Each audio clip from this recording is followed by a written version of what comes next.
And in two Sahih, in Al-Bukhari and Muslim, there is hadith on the authority of Usama ibn Zayd that Sa'd ibn Ubadah said,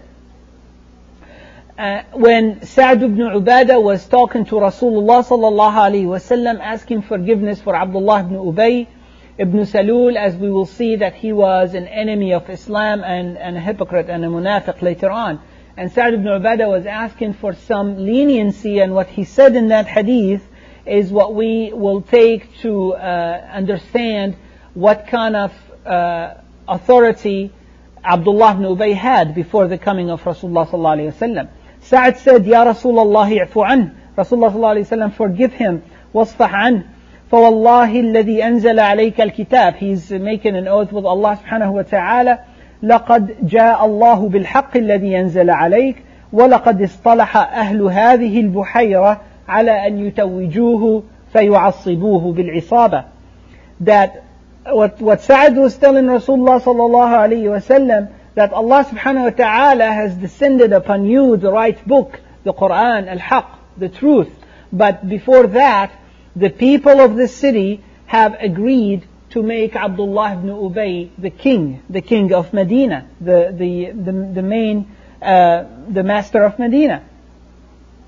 فَلَمَّا أَبَى اللَّهُ ذَلِكَ بِالْحَقِّ الَّذِي أَعْطَاكَ اللَّهُ. When Allah subhanahu wa ta'ala did not allow that to happen, because you, Rasulullah sallallahu alayhi wa sallam, came to Medina, شَرِقَ بِذَلِكَ. He could not tolerate that. He was very distressed, Abdullah ibn Ubay. He felt that Rasulullah sallallahu alayhi wa sallam has taken his kingdom away from him. And that's why he hated Islam, that's why he hated Muslims, and that's why he hated the authority of Rasulullah sallallahu alayhi wa sallam on Medina. So the kuffar in Mecca found an ally in that character, in Abdullah ibn Ubay. Abdullah ibn Ubay, when Rasulullah sallallahu alayhi wa sallam has emigrated to Medina, he did not declare Islam. He continued to be an idol worshipper. He continued to be a mushrik for the first year of Hijrah. And the mushriks of Mecca wrote a letter to Abdullah ibn Ubay ibn Salul telling him that you are sheltering Muhammad, and we swear by Allah subhanahu wa ta'ala that we will fight him. This is a letter from the people of Mecca to Abdullah ibn Ubay, telling Abdullah that we will fight Muhammad. We are determined, and we are making an oath and a vow that we will fight Muhammad to the end of time. أَوْ لَتُخْرِجَنَّ. Or you should expel him from Medina. So they're asking Abdullah ibn Ubay to expel Rasulullah sallallahu alayhi wa sallam from the city, from Medina. أَوْ لَنَسِيرَنَّ إِلَيْكُمْ بِأَجْمَعِنَا. Or we will march up onto you, the Mecca to Medina, حَتَّى نَقْتُلَ مُقَاتِلَتُكُمْ. We will kill every fighting person among you, وَنَسْتَبِيحَ نِسَاءَكُمْ. And we will take your women as slaves. Abdullah ibn Ubay did not need much enticement or threatening to fight Rasulullah sallallahu alayhi wa sallam, because he hated the authority of Rasulullah sallallahu alayhi wa sallam, and he continued to plot against Islam. And later on he declared his Islam after the battle of Badr, as we will see, and he remained an enemy to Islam in secrecy, and thus he is the head of hypocrisy. He is the Ra's al-Nifaq in the history of Sirah. And the people of Mecca continued to plot, to conspire, and to find every excuse to fight Muslims and persecute Muslims even at a distance, even though they're in a different city. They persecuted the very few Muslims that are left in Medina, and they continued to declare their animosity to the Muslims they fought the Muslims in Mecca, and they declared their animosity to Muslims in Medina. Above that, they have confiscated all the properties and everything that the Muslims have left behind. They confiscated all their money, their belongings, their goods, with no due rights. They had no right to do so, because there is protection among the Arabic community and the other Arabic ways of life that you cannot take that is something that is not yours without its due right. And they have confiscated all of that and they made it all theirs. And yet they send a threat to the Muslims of Medina. They send them a letter telling them in that letter, now this letter is to the Muslims in Medina, لا يغرنكم أنكم أفلتمون إلى يثرب. Do not be happy, do not be joyful, do not boast that you have escaped our grip to Yathrib, to Al-Medina. سنأتيكم, we will come to you, فنستأصلكم, and we will eradicate you, we will kill all of you.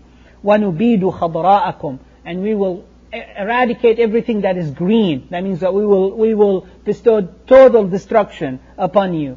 فِي عِقْرِ دَارِكُمْ, in your own houses, that we will come onto you. So this is a major threat. That don't be boastful, don't be happy, don't think that you're safe, that you are in Medina. We are coming.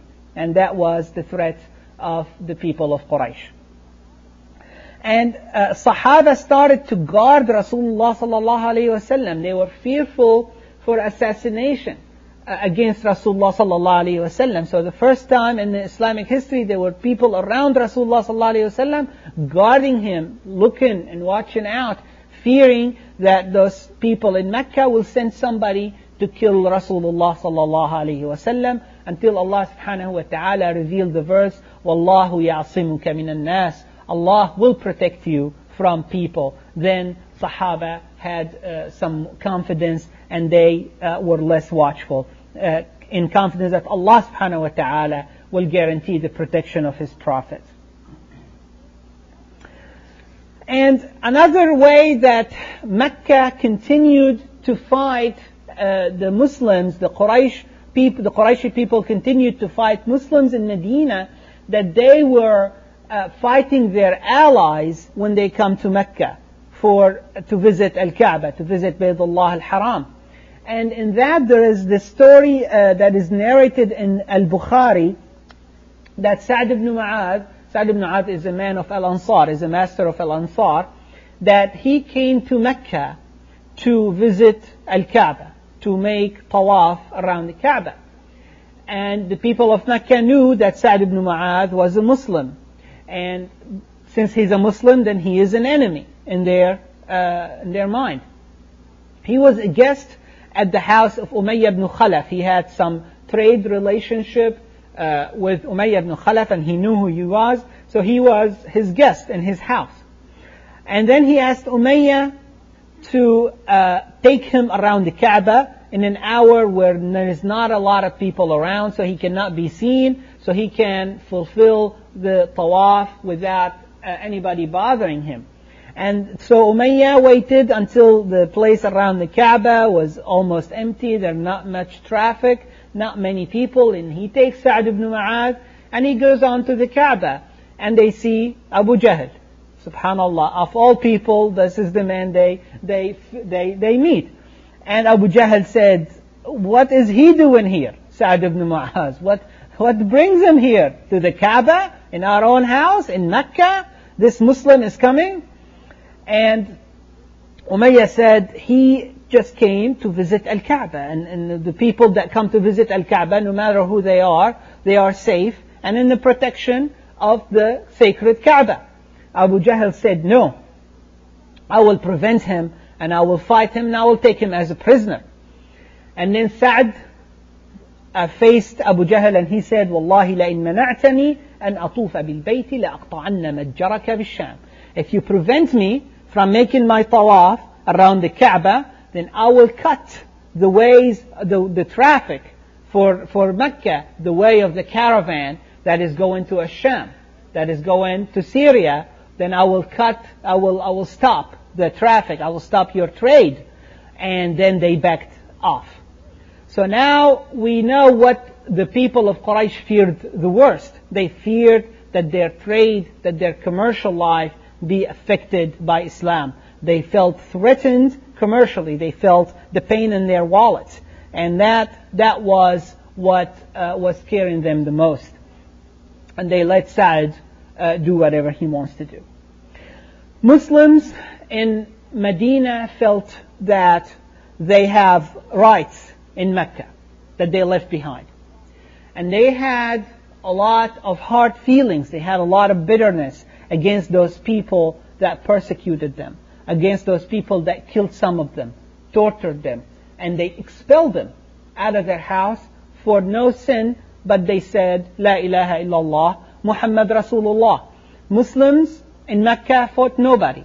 Muslims in Mecca did not oppress or make it obligatory for anybody to enter their religion, to Islam.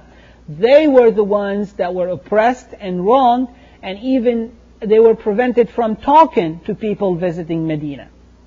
And they felt that there is a time where they now have a city, now they have a government, now they have a state, and it is time to go back and take what is their rights. And it is time to fight